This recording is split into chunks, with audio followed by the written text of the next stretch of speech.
Baik, silakan duduk kembali.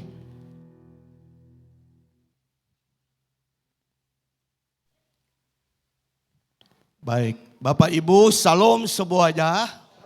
Berapa banyak yang diberkati Tuhan pagi ini? Coba lambaikan tangan, puji Tuhan. Katakan di samping kiri kanan, saya siap diberkati Tuhan. Bilang, saya siap diberkati Tuhan, saya siap diberkati Tuhan.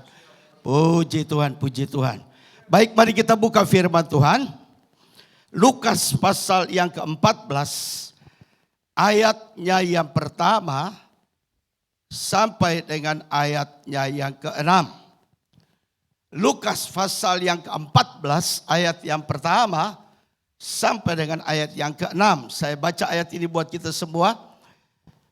Pada satu hari Sabat, Yesus datang ke rumah salah seorang pemimpin dari orang-orang Farisi untuk makan di situ. Semua yang hadir mengamat-amati dia dengan saksama. Tiba-tiba datanglah seorang yang sakit busung air berdiri di hadapannya. Lalu Yesus berkata kepada ahli-ahli Taurat dan orang-orang Farisi itu, katanya, diperbolehkankah menyembuhkan orang pada hari Sabat atau tidak? Mereka itu diam semuanya. Lalu ia memegang tangan orang sakit itu dan menyuruhnya pergi. Kemudian ia berkata kepada mereka, siapakah di antara kamu yang tidak segera menarik keluar anaknya atau lembunya kalau terperosok ke dalam sebuah sumur, meskipun pada hari Sabat mereka tidak sanggup membantahkannya. Nah, Bapak Ibu Saudara sekalian, perikop yang kita baca ini adalah kisah tentang Yesus menyembuhkan orang pada hari Sabat. Sebenarnya di Yahudi pada hari Sabat itu tidak dilakukan kegiatan apa-apapun. Tapi saya sangat percaya bahwa Yesus sedang mengerjakan apa yang Bapa perintahkan kepada dia. Itu sebabnya kehadirannya 2000 tahun yang lalu. Yesus mengerjakan perkara-perkara ajaib, perkara-perkara dahsyat, perkara-perkara yang luar biasa. Dan dia menyembuhkan banyak orang yang sakit. Nah, Bapak Ibu Saudara-saudara sekalian, kalau kita melihat keadaan dunia saat ini, maka dunia ini adalah dunia yang sedang sakit. Di mana-mana kita jumpai orang-orang yang sedang sakit. Dan terlalu banyak orang sakit hari-hari ini. Nah, ada orang yang sakit secara fisik, tubuhnya sakit. Tetapi ada orang yang sakit secara jiwanya. Dia mengalami tekanan-tekanan dalam jiwanya karena berbagai macam masalah, badai, goncangan-goncangan yang datang dalam hidupnya. Tetapi ada juga orang yang sakit secara rohnya. Kelihatan duduk di dalam gereja, tapi rohnya sedang sakit. Itu sebabnya kita perlu koreksi diri kita hari ini. Kita sakit apa?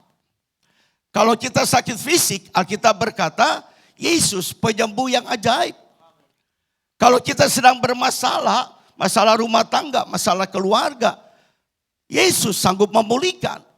Kalau kita sedang terikat dengan masalah-masalah beban-beban hidup yang sangat berat, maka kita tetap percaya hari ini bahwa Yesus sanggup melepaskan segala ikatan-ikatan yang membelenggu hidup kita.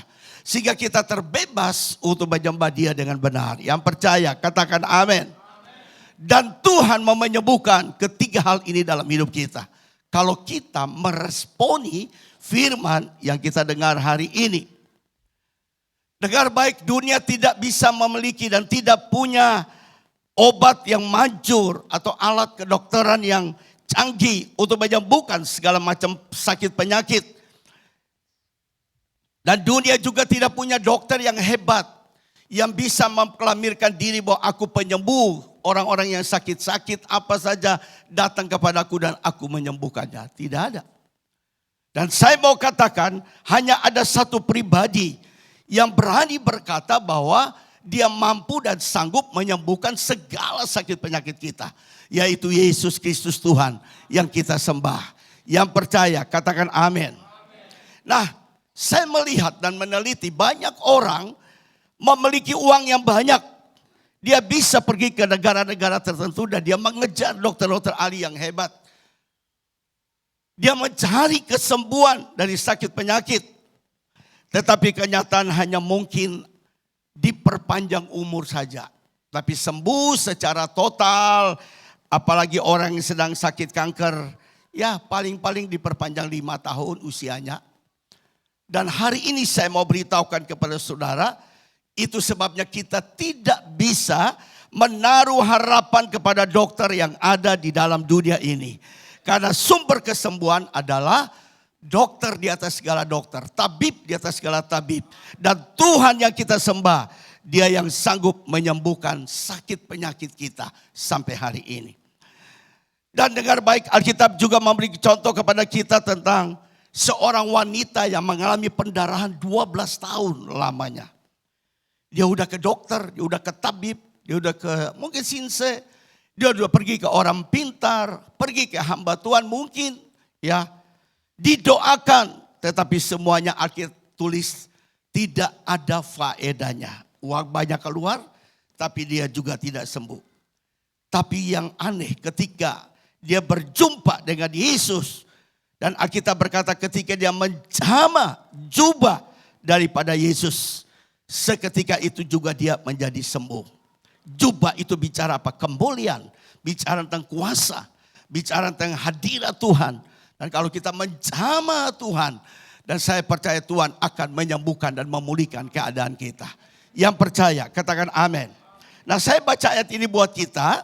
Markus 5 ayat 25 sampai 29. Adalah di situ seorang perempuan yang sudah 12 tahun lamanya menderita pendarahan. Ia telah berulang-ulang diobati oleh berbagai tabib sehingga telah dihabiskan semua yang ada padanya. Namun sama sekali tidak ada faedahnya. Malah sebaliknya keadaannya makin memburuk. Dia sudah mendengar berita-berita tentang Yesus. Maka di tengah-tengah orang banyak ia mendekati Yesus dari belakang dan menjamah jubahnya. Sebab katanya asalku jamah jubah saja, aku akan sembuh. Seketika itu juga berhentilah pendarahan. Dan ia merasa bahwa badannya sudah sembuh dari penyakitnya. Nah, Bapak Ibu, saya mau katakan bahwa orang yang menderita pendarahan 12 tahun itu tidak mudah dan gampang. Secara medis, secara dokter, saya pasti berpikir bahwa ada sesuatu yang terjadi dalam tubuhnya. Kemungkinan besar banyak orang memberi diagnosa itu karena kanker. Nah, pendarahan terus, dia menjadi pucat, letih, lesu, tidak berdaya. Dan dia udah berupaya supaya dia bisa sembuh. Wanita normal mengalami pendarahan itu 5-7 hari. Lebihnya itu mungkin ada gangguan hormon. Tapi kalau normal 5-7, ini 12 tahun saudara-saudara. Betapa dia memerlukan kesembuhan ilahi dari Tuhan. Nah, di dalam Kristus bukan hanya penyakit kita yang disembuhkan. Bukan hanya tekanan jiwa kita yang disembuhkan. Bukan kita punya beban-beban yang mengikat kita yang dilepaskan. Tetapi hari ini saya mau beritahu kita semua diangkat oleh Tuhan menjadi anak-anak Allah yang luar biasa. Dan Tuhan ingin memakai kita untuk menjadi alat bagi kemuliaan Tuhan. Nah, mujizat dan kesembuhan. Saya mau beritahukan kepada kita ada 3 kunci bagaimana kita bisa mengalami mujizat. Kita bisa mengalami kesembuhan yang datangnya dari Tuhan. Sumber yang tepat. Yang pertama adalah kesembuhan adalah kehendak Allah. Dengar baik. Kesembuhan adalah kehendak Allah. Dunia di mana kita hidup adalah dunia yang sakit. Tapi ada banyak orang yang masih bertanya-tanya dalam hidupnya ketika dia mengalami sakit. Dia bertanya, apakah Tuhan masih mau menyembuhkan sakit saya? Apakah Tuhan sanggup menyembuhkan sakit saya? Tahukah saudara bahwa setiap kesembuhan itu adalah kehendak Allah. Karena itu Yesus berkata dengan tegas, seorang tabib datang bukan untuk orang berdosa, tetapi orang yang sakit.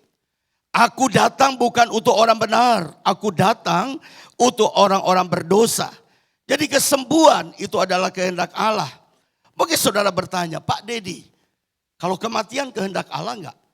Saya mau beritahukan, kematian juga kehendak Allah. Karena Allah memegang kedaulatan. Ya, dia berdaulat atas hidup saudara dan saya. Kalau hari ini Allah bilang, Yesus bilang, udah waktunya selesai di bumi. Kembali, kita tidak bisa membantahkannya. Jadi kesembuhan ilahi, kematian juga adalah kehendak Allah. Kita bersyukur hari ini. COVID Delta yang begitu ganas, kita masih hidup sampai hari ini. Itu karena anugerah Tuhan yang besar. Kehendak Tuhan kita masih hidup. Dan Tuhan mau supaya kita jadi berkat bagi banyak orang. Hidup kita dipakai dalam kesempatan yang Bapa masih berikan kepada kita. Untuk mengerjakan perkara-perkara besar. Untuk memenangkan jiwa. Untuk menjangkau yang terhilang. Sehingga mereka boleh datang kepada Tuhan. Nah, kalau kita menyadari bahwa kesembuhan adalah kehendak Allah. Artinya kita harus bangkit.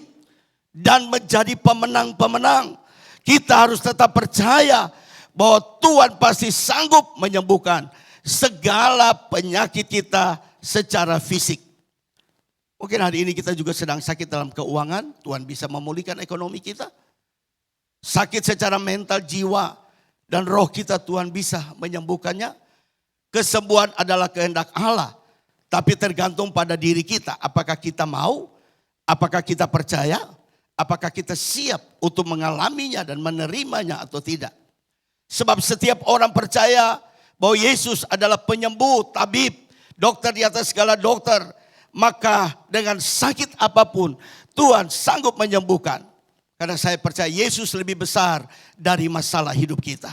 Yesus lebih besar dari sakit penyakit kita. Yesus lebih besar keadaan apa yang kita sedang alami. Karena Yesus memiliki kuasa yang dahsyat dan ajaib.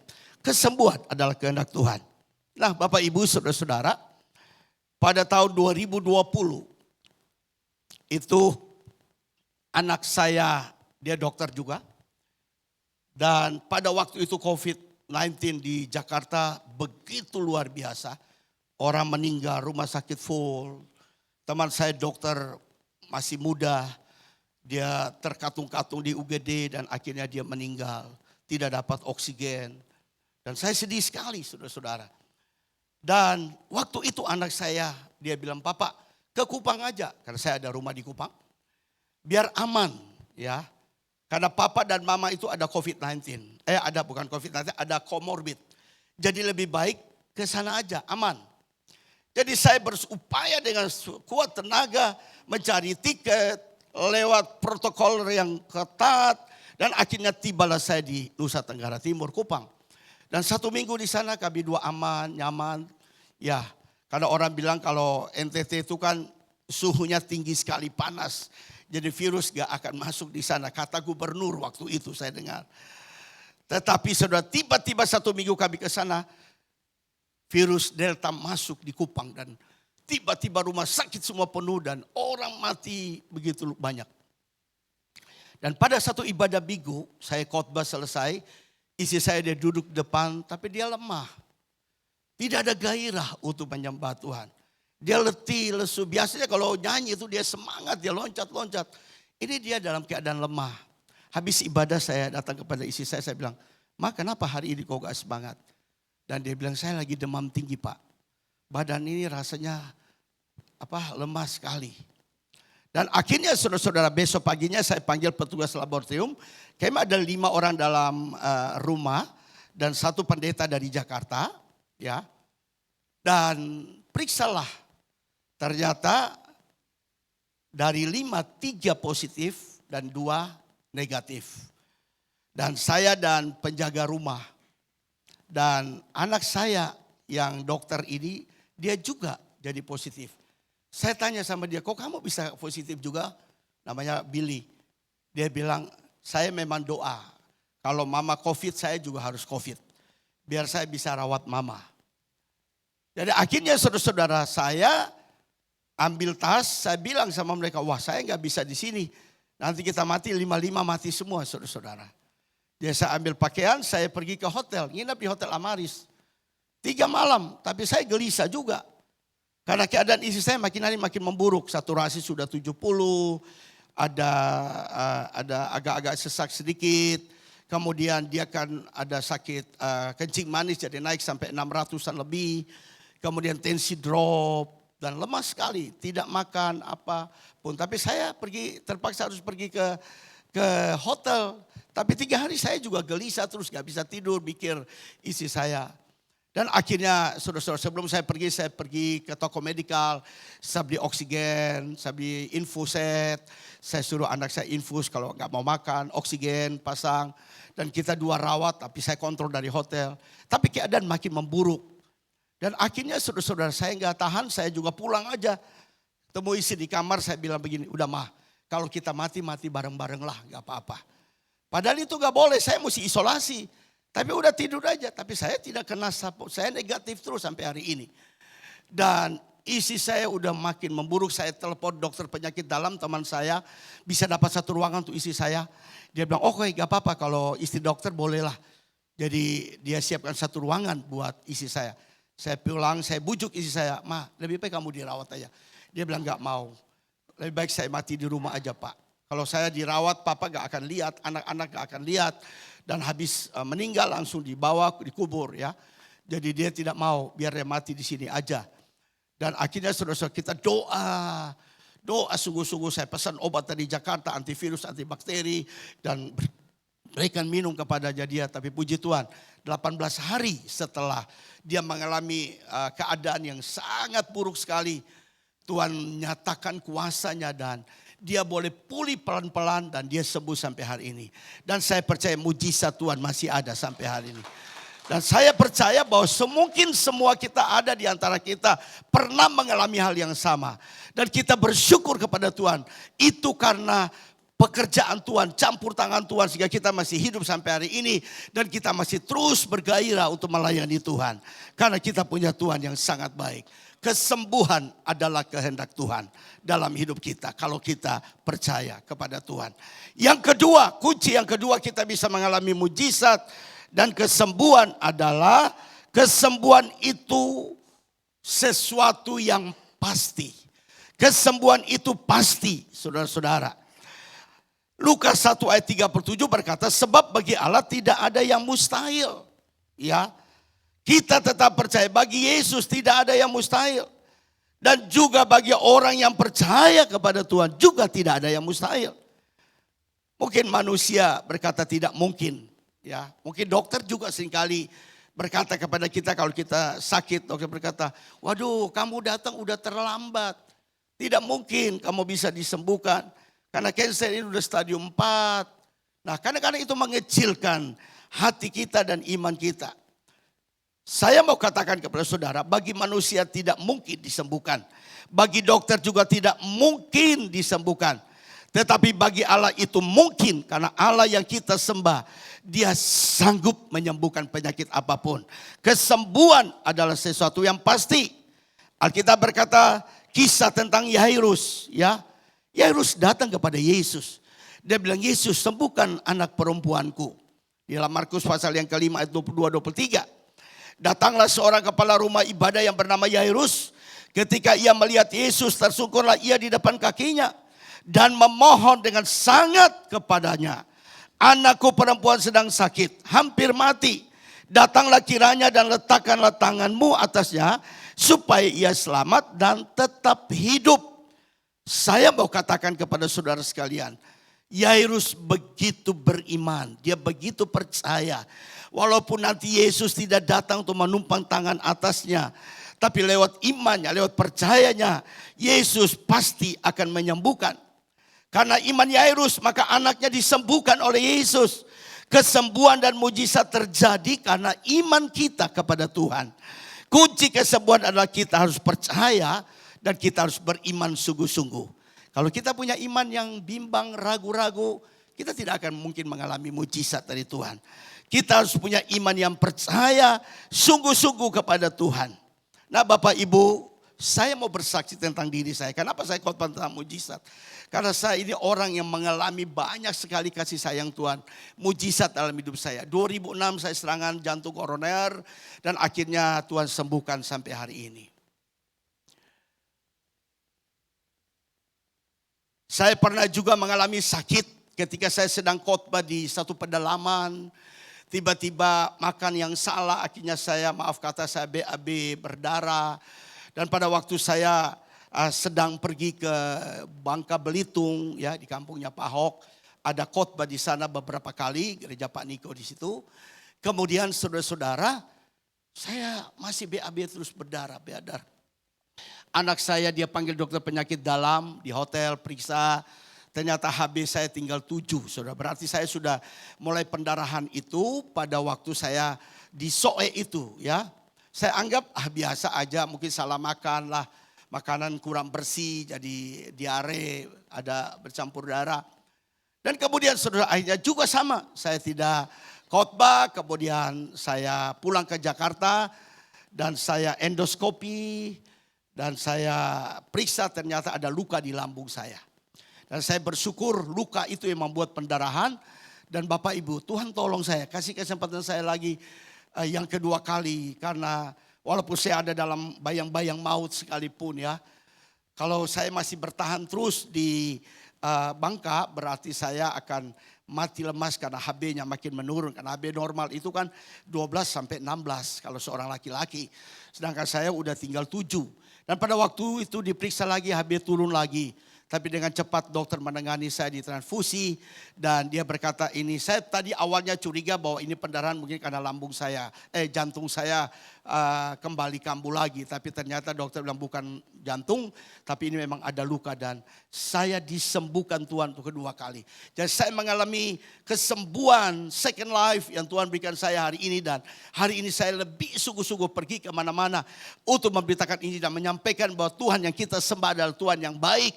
Tuhan yang menyembuhkan dan mujizat yang masih ada sampai hari ini. Dan banyak orang mengalami perjumpaan pribadi dengan Tuhan.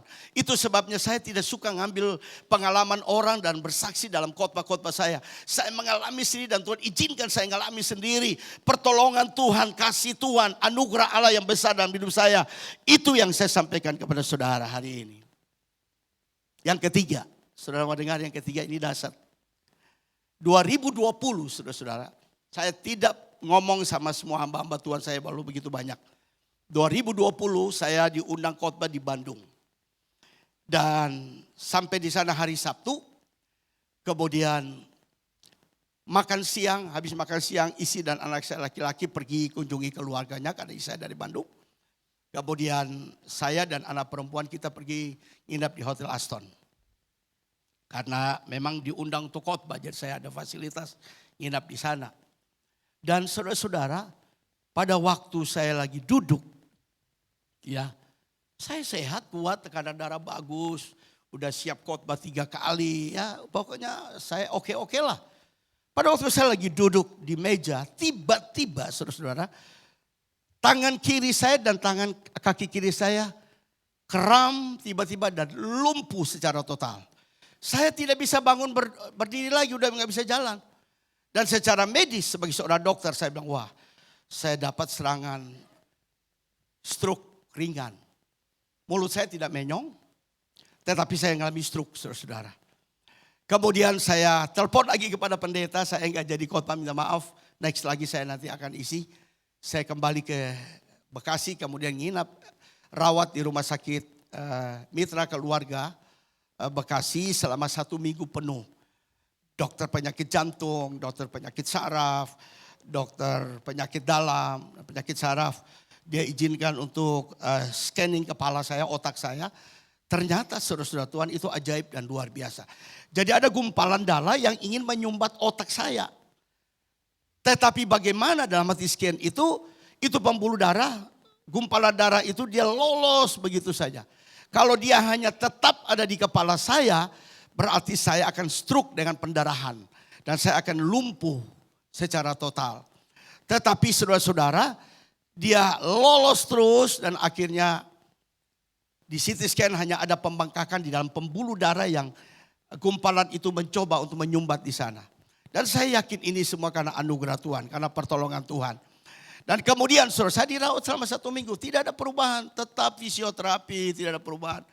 Tapi saya ingat pesan dokter saraf bilang sama saya. Dia bilang, dokter, kamu tidak boleh pakai tongkat ya. Kamu tetap begini aja, biar lumpuh kursi roda saja boleh.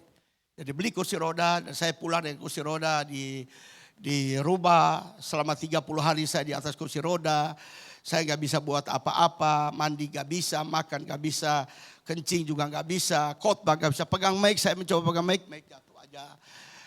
Dan saya mulai berpikir, Tuhan, saya 33 tahun melayani Tuhan, apakah di akhir hidup saya Tuhan kasih saya stroke. Saya banyak menolong orang, banyak melayani Tuhan di kampung-kampung, desa-desa, kota-kota, provinsi ke provinsi, sampai 36 provinsi saya udah datang dan khotbahkan Injil Kerajaan Tuhan. Dan kenapa Tuhan izin saya yang masih sebenarnya masih kuat, bisa melayani Tuhan lagi ya. Tapi Tuhan punya rencana besar dalam hidup saya. Dia izin saya mengalami kesembuhan yang ketiga kali lagi. Dan akhirnya saudara, saya mau berpesan kepada bapak-bapak semua yang ada di sini. Suami-suami yang ada. Sayangilah istrimu sampai maut yang memisahkan. Jangan ada kuntilanak-kuntilanak yang lain. Kenapa? Istri kita itu luar biasa. Ketika kita sakit, yang rawat kita, yang kasih makan, yang kasih mandi kita, yang siap segala-galanya, istri kita, tidak ada orang lain. Mereka itu luar biasa, penolong yang sungguh-sungguh dalam keadaan sulit ketika kita ngalami dalam rumah tangga kita. Dan 30 hari apa yang saya kerjakan untuk ngalami mujizat. Saya hanya taruh handphone di atas sebamping telinga saya, malam gak bisa tidur. Ya saya kadang-kadang ngerasa aduh gimana ya. Orang lain saya lihat dan istri saya mulai datang dan bilang begini, Papa udah gak bisa naik Emirates lagi ke Israel. Saya udah mimpin ke Israel 43 kali sampai hari ini. Bawa rombongan, tahun ini udah 2 kali, Maret dan Juni.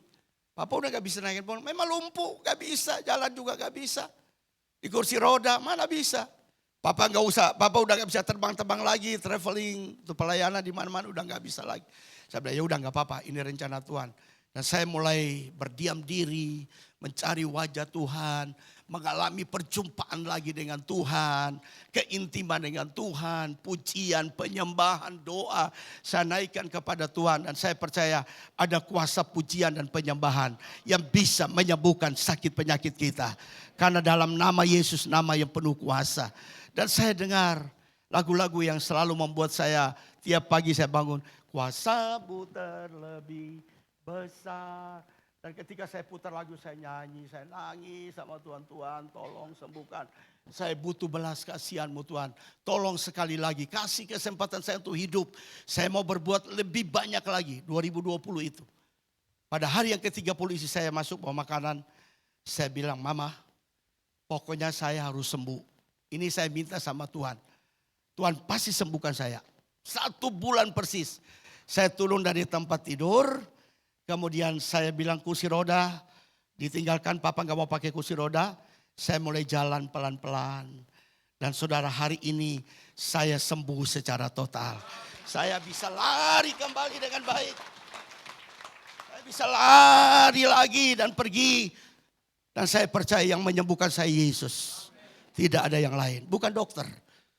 Yesus tabib di atas segala tabib. Harapkan perkara besar. Harapkan mujizat. Apapun dalam hidup kita. Dan kita mengalami mujizat. Supaya kita bisa jadi berkat bagi orang lain. Lewat hidup kita bisa membawa orang datang kepada Yesus. Lewat hidup kita banyak orang dimotivasi, didorong, dikuatkan. Dan mereka tetap mengasihi Tuhan. Karena Tuhan kita itu dahsyat dan ajaib. Tuhan kita itu besar. Saya mengalami mujizat Tuhan. Belas kasihan Tuhan. Dan saya pergi kemana-mana untuk menjadi alat bagi kemuliaan Tuhan. Yang ketiga, yang terakhir adalah. Saya mau katakan kepada kesembuhan adalah melepaskan belenggu. Saudara-saudara. Ini ada hubungan yang baik sekali. Belenggu dengan kesembuhan yang kita bisa terima dari Tuhan. Setan mau coba mengikat kita dengan belenggu yang bernama sakit penyakit. Setan mau taruh belenggu dalam hidup kita yang bernama tekanan dan penderitaan. Stres, depresi, khawatir. Dan akhirnya mendatangkan penyakit yang menetap dalam tubuh kita. Setan menaruh roh ketakutan, intimidasi dalam hidup manusia. Ketika kita sedang sakit dan punya persoalan hidup. Setan bekerja untuk menaruh belenggu dalam hidup manusia. Tapi ketika kita percaya kepada Allah, Allah datang untuk menjamah hidup kita. Allah datang untuk memulihkan dan menyembuhkan segala sakit penyakit kita. Bahkan Allah yang kita sembah, Dia sanggup melepaskan dari setiap ikatan dan belenggu apapun yang hari ini mengikat akan hidup kita. Mungkin dosa, dia bisa bebaskan, dia bisa ampuni kita. Dunia ini dipenuhi dengan orang-orang yang terbelenggu, yang jiwanya tertekan, yang hatinya sedang sakit, yang berjalan dalam kekecewaan, keputusasaan, dan tidak ada harapan. Banyak orang sedang sakit dalam pikirannya, sakit dalam mental jiwanya. Bahkan tidak sedikit orang yang sakit di dalam rohnya. Dan saya mau katakan medan terbesar untuk kita diserang sakit. Bukan karena kuman, virus, bakteri, parasit lagi. Karena banyak orang sudah mengerti tentang hygiene, kebersihan akan dirinya dan keluarga dan rumah tangganya. Tapi setan menyerang orang sakit lewat pikiran. Itu sebabnya saudara kalau kita lihat di rumah sakit yang dirawat banyak orang darah tinggi, stroke, jantungan. Ya. Karena apa? Karena mereka membuka celah lewat pikiran mereka. Ya coba contohnya kalau kita lagi banyak pikiran, lagi banyak masalah. Maka tiba-tiba gas di lambung kita yang tidak pernah ada. Kita tidak pernah karena sakit mah. Tiba-tiba gasnya bisa tinggi. Dan hari ini dengar baik. Ada banyak orang meninggal karena gas asam lambungnya tinggi dan masuk ke jantung dan paru-paru. Orang bisa meninggal seketika. Karena asam lambung. Sebab jangan makan terlambat. Ya. Orang yang stres tiba-tiba tekanan darah jadi tinggi.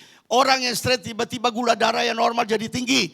Orang yang mengalami stres, banyak pikiran, tiba-tiba serangan jantung secara mendadak. Dan dia bisa mati seketika itu. Semua berasal dari pikiran. Itu sebabnya hari ini Bapak Ibu saya ingatkan. Isilah pikiran kita dengan firman Tuhan. Setiap hari bergaul karib, baca firman Tuhan. Dan ketika ada masalah datang kita bisa pergunakan firman Tuhan untuk melawan setiap badai kesulitan yang datang dalam hidup kita. Ingat sebagai orang percaya kita punya hak untuk bebas dari segala belenggu. Dan kita dapat berjalan dalam satu kemenangan terhadap kemenangan yang lain. Kalau kita ingin disembuhkan dari sakit fisik, sakit rohani, dan sakit karena tekanan, kita tetap percaya bahwa sumber kesembuhan itu ada di dalam Yesus. Saya berpesan yang terakhir, datang ke gereja bukan cari kesembuhan. Datang ke gereja bukan cari berkat. Oh, ke gereja pasti ada berkat. Pintu sorga terbuka untuk saya. No, tidak begitu. Kalau kita ke gereja bukan cari pendeta. Siapa pendeta ternama yang khotbah baru kita datang. Kita ke gereja cari siapapun hamba Tuhan yang berdiri di mimbar ini berkhotbah. Kita percaya ada urapan kuasa Tuhan yang mengalir untuk memberkati kita. Dan saya mau berpesan kepada kita, jadilah jemaat untuk ke gereja mencari sumber mujizat. Kalau kita dapat sumber mujizat, kita dapat segala-galanya. Apa yang menjadi kerinduan hati kita, pasti Tuhan penuhi. 3 kunci kita mengalami mujizat dan bisa menjadi berkat. Yang pertama, kesembuhan adalah kehendak Tuhan. Kesembuhan itu pasti. Dan kesembuhan itu juga melepaskan kita dari belenggu apa yang mengikat kita. Dan kita bebas. Dan kita mengalami anugerah Allah yang besar. Tuhan memberkati kita semua. Haleluya. Mari kita bangkit berdiri. Sekarang terimalah berkat Tuhan. Kasih karunia berlimpah-limpah daripada Allah Bapa dalam Anak yang tunggal Yesus Kristus. Persekutuan yang manis dengan Roh Kudus menyertai saudara segala mulai hari ini sampai Tuhan Yesus datang menjemput kita di awan-awan. Dan bahkan sampai selama-lamanya. Yang percaya bersama-sama katakan amin. Akulah kebangkitanmu, mujizat telah terjadi. Junjung kasih anugerahmu, kekal teguh dan mulia. Masyurkan perbuatan Dia penyelamat hidup kita. Yeah.